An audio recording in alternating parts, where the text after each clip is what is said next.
So 2024 KEAM exam June 5 തൊട്ട് 9 വരെ നടക്കുകയാണ്. അപ്പോൾ ഇന്ന് ഡേ ഫസ്റ്റ് ആണ്.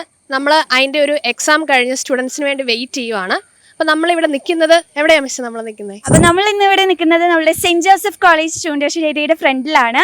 അപ്പോൾ ഇത് എക്സാം ഒക്കെ കഴിഞ്ഞ് നമ്മുടെ പിള്ളേർ ഇപ്പോൾ ഇങ്ങോട്ട് ഇറങ്ങി വരും. അപ്പോൾ നമുക്ക് പിള്ളേരോട് എങ്ങനെയുണ്ടായിരുന്നു എക്സാം റെസ്പോൺസ് ഒക്കെ കറക്റ്റ് ആയിട്ടൊന്ന് ചോദിച്ച് മനസ്സിലാക്കാം.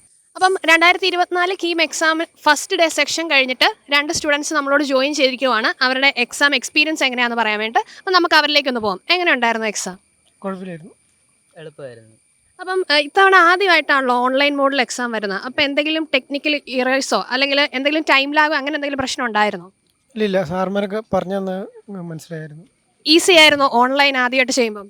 അല്ല, ആദ്യമേ പാടായിരുന്നു, പിന്നെ കുഴപ്പമില്ലായിരുന്നു. ഓക്കെ, അപ്പം ഇവിടുന്ന് സപ്പോർട്ട് ഉണ്ടായിരുന്നോ?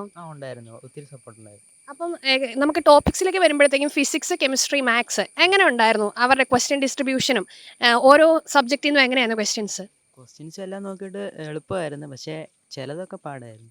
കുഴപ്പമില്ലായിരുന്നു. ഇപ്പം നമ്മളിപ്പോൾ ഫിസിക്സും കെമിസ്ട്രി വെച്ച് നോക്കിയാലും മാത്സ് ഇപ്പോൾ എനിക്ക് കൂടുതലായിട്ട് തോന്നിക്കുന്നത് ഇക്വേഷൻസ് പഠിച്ചാൽ മതിയായിരുന്നു. ഇപ്പം +1 and +2 വരെ ഇക്വേഷൻസ് ആയിരുന്നു മിക്ക ക്വസ്റ്റ്യൻസ്. ഒരു 25% ക്വസ്റ്റ്യൻസ് ഇക്വേഷൻസ് ബേസ് ചെയ്തായിരുന്നു. പിന്നെ ചില ക്വസ്റ്റ്യൻസേ ഉള്ളായിരുന്നു കുറച്ച് ടഫ്. പിന്നെ ഫിസിക്സ് വെച്ച് നോക്കുമ്പം പ്രോബ്ലംസ് ആയിരുന്നു കൂടുതലും ടഫായിട്ട് വരും. പിന്നെ കൺഫ്യൂഷനായിട്ട് ഓരോ ഇക്വേഷൻ ഇപ്പം നമുക്ക് തരുവാണെങ്കിൽ ഇപ്പം പറഞ്ഞിട്ടിപ്പം ബേസ് ചെയ്ത് ഇപ്പം വെക്ടറും സ്കെയിലറും വെക്ടർ ക്വാണ്ടിറ്റിയും ഒക്കെ ചോദിക്കുവാണെങ്കിൽ അതിന് പല ഇതായിരുന്നു. അപ്പം നമ്മൾ കൺഫ്യൂസ്ഡ് ആയി പോകും. അങ്ങനെയുള്ളൂ, അല്ലാതെ വലിയ പ്രശ്നമൊന്നും. കമ്പ്യൂട്ടറൈസ്ഡ് എക്സാം ഒക്കെ ആയിരുന്നു അല്ലേ? അപ്പോൾ അതിൻ്റെ വല്ല ബുദ്ധിമുട്ട് നിങ്ങൾക്ക് ഫീൽ ചെയ്തോ? നന്നായിട്ടാണ് കണ്ടക്ട് ചെയ്തത്, കുഴപ്പമൊന്നും ഉണ്ടായില്ല, പ്രശ്നങ്ങളൊന്നും തോന്നിയില്ല അല്ലേ? എങ്ങനെ ഉണ്ടായിരുന്നു എക്സാം? കുഴപ്പമില്ലായിരുന്നു, അത്യാവശ്യം ഈസി ആയിരുന്നു. ഫിസിക്സ് എളുപ്പമായിട്ട് തോന്നി, കെമിസ്ട്രി കുഴപ്പമില്ല. മാത്സ് പിന്നെ എനിക്ക് പഠിച്ചിട്ടില്ലാത്തതിൻ്റെ ഒരു കുഴപ്പമുണ്ടായി. മോൾക്ക് എങ്ങനെ ഉണ്ടായിരുന്നു? കുഴപ്പമില്ലായിരുന്നു, പിന്നെ ഫിസിക്സും മാത്സും കുറച്ച് പ്രശ്നമായിട്ട് തോന്നി. അപ്പോൾ കെമിസ്ട്രി ആയിരുന്നു കുറച്ചുകൂടെ എളുപ്പമായിട്ട് തോന്നിയത്. ഓക്കെ, ഫിസിക്സ് ആയിരുന്നു മോൾക്ക് എളുപ്പമെന്ന് പറഞ്ഞല്ലേ? അപ്പോൾ ഫിസിക്സിൽ എങ്ങനെയായിരുന്നു ക്വസ്റ്റ്യൻസ് ഒക്കെ? വലിയ ലെങ്തി ക്വസ്റ്റ്യൻസ് ആയിരുന്നോ അതെയോ ഷോർട്ട് ക്വസ്റ്റ്യൻസ് ആയിരുന്നു അല്ലേ? അപ്പം ഫസ്റ്റ് ടൈം അല്ലേ ഓൺലൈൻ എക്സാം അറ്റൻഡ് ചെയ്യുന്നത്? ഇതുവരെയും നമുക്ക് അറിയായിരുന്നു റിട്ടേൺ എക്സാം ആയിരുന്നു, പക്ഷേ ഇപ്പോൾ ഫസ്റ്റ് ആയിട്ട് ഓൺലൈൻ വരുന്നത്. അപ്പം കമ്പ്യൂട്ടർ യൂസ് ചെയ്യുമ്പോഴോ എന്തെങ്കിലും ടെക്നിക്കൽ ഇഷ്യൂസ് ഉണ്ടായിരുന്നോ? മോൾക്ക് ഈസി ആയിരുന്നോ? കുഴപ്പമൊന്നുമില്ലായിരുന്നു, നമ്മൾ പ്രാക്ടീസ് ടെസ്റ്റ് ചെയ്ത പോലെ തന്നെയായിരുന്നു. ഓക്കെ, ഓൾറെഡി പ്രാക്ടീസ് ടെസ്റ്റ് ചെയ്തിരുന്നു. പിന്നെ ഇവിടുന്ന് മോക്ക് ടെസ്റ്റ് ഉണ്ടായിരുന്നു ഫസ്റ്റ്, അതും കഴിഞ്ഞപ്പം കുഴപ്പമില്ലായിരുന്നു.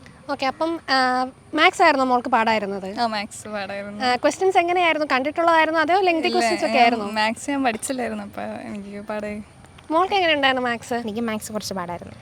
പഠിക്കാത്തതിൻ്റെ പ്രശ്നമാണ്, അല്ലാതെ വേറെ പ്രശ്നമില്ല. ഓക്കെ, അപ്പം എല്ലാം സിലബസിൽ തന്നെയായിരുന്നോ വന്നിരുന്നത്? എന്തെങ്കിലും ഡിലീറ്റഡ് ടോപ്പിക്സ് അങ്ങനെ വല്ലതും ഉണ്ടായിരുന്നോ? ഇല്ലെന്ന് തോന്നുന്നു. ഇല്ല, എല്ലാം ടെക്സ്റ്റിൻ്റെ അകത്തു തന്നെ വന്നിരിക്കുന്നത് അല്ലേ? ഓക്കെ, അപ്പം പ്രതീക്ഷിക്കുന്ന ഒരു മാർക്ക് തന്നെ കിട്ടട്ടെ കേട്ടോ. Thank you. എൻട്രൻസ് സംബന്ധമായ വാർത്തകളും അപ്ഡേഷനുകളും ഏറ്റവും വേഗം ആധികാരികമായി അറിയാൻ ബ്രില്യൻ സ്റ്റഡി സെന്റർ പാല യൂട്യൂബ് ചാനൽ സബ്സ്ക്രൈബ് ചെയ്യുക, ബെൽ ഐക്കൺ അമർത്തുക, ഈ വീഡിയോ മറ്റു സുഹൃത്തുക്കളിലേക്കും മാക്സിമം ഷെയർ ചെയ്യുക.